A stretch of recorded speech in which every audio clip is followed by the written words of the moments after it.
Namaste. Today we are taking a chapter on periodic properties of elements. During olden days, people were seeing the metals, organic substances, stones, wood. So they were able to classify them into metals, non-metals, organic compounds, inorganic compounds, etc. Okay, so this you can see this is a hammer made up of metal, plastic pen, glass. It is a Goa. This is a lock. Metal, non-metals. These were known to our ancient people. So they were also knowing the differences between metals and non-metals, organic compounds and inorganic compounds. Based on that, so they discovered so many elements. After discovering the elements, then there was certain thought. So they were seeing elements of different types. Say metals. In metals, there are some metals like sodium, potassium, which are known that time, had specific properties. Similarly, about say gold, silver, they also had certain similar properties. So people thought there should be certain similarities in the elements. So this they started classifying the elements in as per the atomic masses, as per the atomic numbers, and finally they were able to come at the modern periodic table where we can study the elements based on their atomic numbers. So they have found out that based on the atomic numbers you can the elements are arranged. So they follow into certain 18 groups and 7 periods wherein they have similar properties. So based on that, easily now we can study chemistry. Okay, this periodic table chapter is very important chapter. If you learn this chapter, at least some 20% of chemistry will be easy for you. So this will help you to know the atomic number, atomic masses, different groups of elements, atomic properties, etc. Periodic classification of elements. So we would have seen a library, right? Sometimes in Avenue Road in Bangalore or some places you would have searched the books in the roadside. They put it in heaps, correct? We also have purchased books in very large bookstores or libraries, correct? Where will it be easy to search books? It will be easy to search books in library than in searching in the roadside. That is because of the arrangement, correct? So people thought, can we arrange the elements similar to arranging the books in a library? Similarly, in large departmental stores, they would have seen, they would have written men's section, denim section, trousers section, undergarment section, like that. So if it is arranged in such a manner, it will be easy for us to identify the things, right? So this is the reason why people thought they will make a periodic table, they will arrange the periodic elements in the form of periodic table, correct? So similarly, so what is the other uses of periodic table or arranging the elements? You would have heard of the classification, right? Inert gases are there, halogens are there, alkaline earth metals, alkali metals. Inert gases, helium, lithium, beryllium, boron, etc. Oh, sorry, helium, neon, argon, krypton, xenon. These are all inert gases, correct? Then halogens are there, which are there, fluorine, chlorine, bromine, iodine. These are all halogens. Similarly, we have sodium, potassium, etc. These are all alkaline earth metals. So, suppose if we learn about a property of say fluorine, chlorine, bromine, iodine, that is halogens, they will have similar properties. Okay. Similarly, if we study about sodium or lithium, so other potassium, cesium, etc. will have similar properties. So this is also another use of learning periodic table or periodically classifying of elements. For understanding the periodic table, periodic classification, let us start with a story. This is a story of four men. So you would have heard of Doberman dogs, right? So here also there is a man called Doberman. He found a new land where Mendeleev was dancing and watching a mouse laying eggs. Okay, so I think you understood, got the clue. He asked how many. So the Doberman's actual name is Dobrenier. He said, I found three. The middle one is average of the other two. Then Livland said, no, this is 3 plus 4 makes 5. Sorry, 3 plus 4 makes 7. It's called octaves. After 7, each repeat their properties. Then Mendeleev said, no, that is not correct. So all that properties depends on their weight. So if you want to check, you can check. I will. If you have any objection, I will fight. Okay. So finally, the last one, that Mosley. He said, no babies, your weights don't work. This is democracy. Here only numbers work. You would have seen more votes, more. He's the winner, right? Like that, he said number works, and everybody. So in democracy, number matters. More numbers makes the king. Fine. Finally, the king was accepted. King order everyone should stand in columns of 18.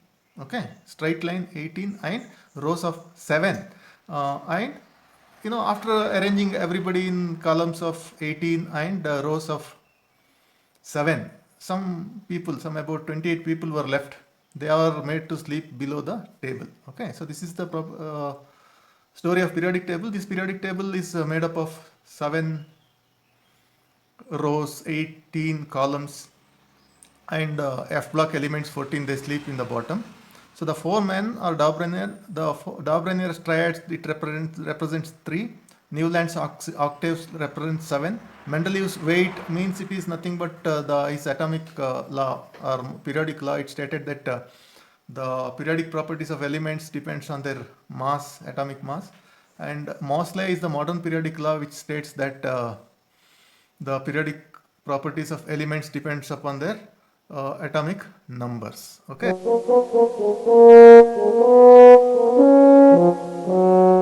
Daubrunner was the first man to classify the elements. So he observed that there are certain elements which are having similar properties. For example, this lithium, sodium and potassium, chlorine, bromine and iodine, calcium, strontium and barium, they had similar properties. Okay. So he arranged them into triad. Triads means 3. Okay, 3 means, like in this, how he made them as triads is, if calcium and barium, if we add, okay, total become 177.4 and divide by 2, it is 88.7. That is, mass of the middle element is almost same as the average of the other 2. It may also be noticed that these elements have somewhere related in modern periodic table. See, for example, lithium, sodium and potassium, they are alkali metals. Chlorine, bromine and iodine, these are all halogens. Calcium, strontium and barium, these are all alkali earth metals. Okay, so this way Daubrunner triads has certain sense, it makes certain sense. Okay, next what comes is Newland's octaves.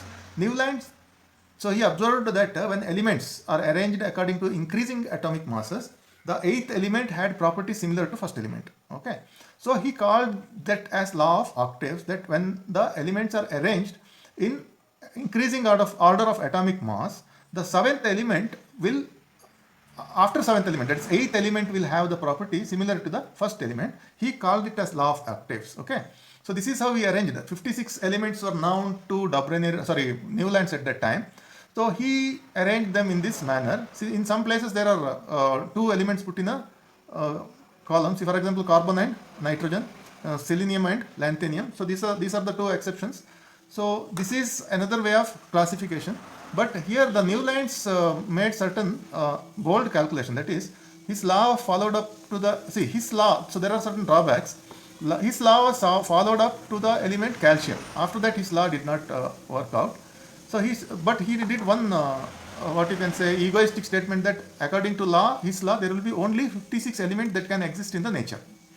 But after he proposed his law, so there so many other elements were discovered. So he could not explain how they could be discovered. There are more than 1 elements are placed in the table. Example, cobalt and nickel, along with fluorine, chlorine and bromine. You can see cobalt and nickel is kept with fluorine, chlorine and bromine. So that it could not explain the properties. These could not explain the properties of the elements. So his law was not very much accepted. Mendeleev's periodic table. Okay, what Mendeleev did, so at that time there were 63 elements discovered. What he did something very, very scientific. He took one element, say hydrogen. He wrote the properties of hydrogen in one card. He took helium, lithium, beryllium, boron. So all that, helium was not there at that time. So he write the properties of say lithium, beryllium was there. He write the properties.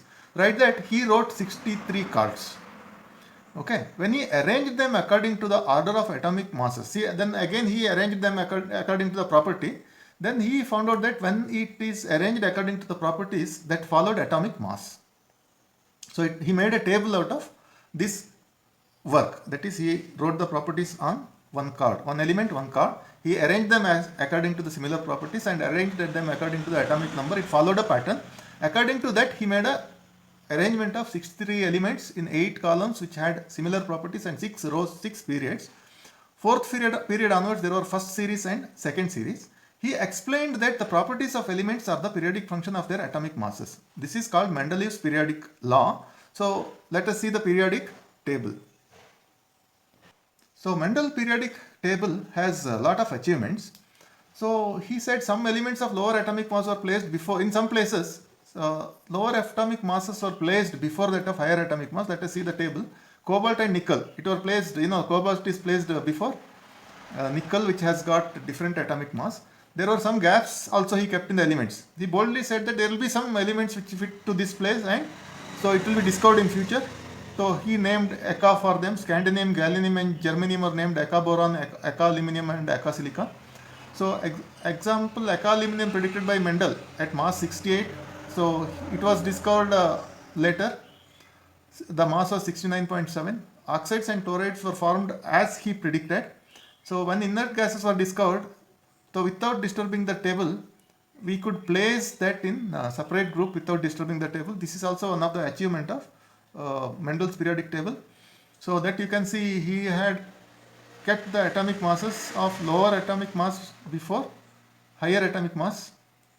There were some gaps. So that was when new elements got discovered, it filled that gaps. Thirdly, when inert gases were discovered without disturbing anything, so he could place the those inert gases could be placed without disturbing the table of Mendel. There are certain shortcomings also. So in Mendel's periodic table, the position of hydrogen was not fixed. It behaved like alkali metals and halogens. So it had formed HCl similar to sodium chloride. Similarly, NH3BH3 like halogens, it also reacted. So it could not be placed. That was not accepted by the scientists. But even today, hydrogen cannot be placed. So that is another, you can say that is another thinking of Mendel, which is a success as well as shortcomings. Then, so his periodic laws is based on atomic mass. Okay. So when isotopes were discovered, you know what is isotopes? Isotopes are the substances having a same atomic number, different atomic mass. Example, carbon 12, carbon 14, nitrogen 14, nitrogen 15, then hydrogen 1, hydrogen 2, hydrogen 3. These are all the atomic masses of this isotopes. So isotopes pose a problem to his periodic law. So even though isotopes has different atomic mass, their properties is same. So his law says that the atomic properties depends on the atomic mass. So there it could not explain. So it is placing the isotopes in the periodic table is difficult. You understood, no? So as we are classifying them according to atomic mass, so carbon 12 is there, carbon 14 is there. Then carbon 14 should be placed along with nitrogen, which is not correct. It has different properties. This is one of the drawbacks of Mendel's table. Another one is atomic number will not be increasing in a regular interval. Atomic mass of helium is 4, lithium is 7, beryllium is 8. That we will study later. But there is a gap of 2 or 3. In case of uranium, it is 92 and 235. The atomic mass is not 92 into 2, 194. It has got another 30 or 40 protons, which makes it so much gap between atomic mass. So if we consider that we don't know in between how many, there can be another new element which could be included or inserted. So it was difficult to predict how many elements are in between the two atomic mass. So this is also one of the shortcomings of Mendeleev's periodic table. Mendeleev's periodic table, this is the periodic table based on Mendeleev's periodic table. So here you can see how Mendeleev arranged the elements into 8 groups, 1, 2, 3, 4, 5, 6, 7 and 8 groups. Okay. So here you can see he has grouped certain elements. See this scandium, gallium, germanium, hafnium, etc. These red colored items were discovered after the formation of Mendel's periodic table. Okay. See at that time these inert gases, helium, neon, argon, krypton, etc. were not discovered. So this also could be inserted as a zero group after discovery of all these items later. Further we can see that see this lithium, sodium, potassium, calcium, strontium, barium, then sulfur, selenium and tellurium, chlorine, bromine, iodine. So this, if you can remember, these are Dabrowner's triads. Okay. So one more thing I wanted to show you is this nickel mass is 58.7, whereas cobalt mass is 58.9. So these two are placed, cobalt is placed before nickel. Similarly, osmium before iridium. Iridium is 192, osmium is 194. Similarly, this palladium and thorium. Okay. So this is 231, 232. So these are all the advantages of Mendeleev's periodic table.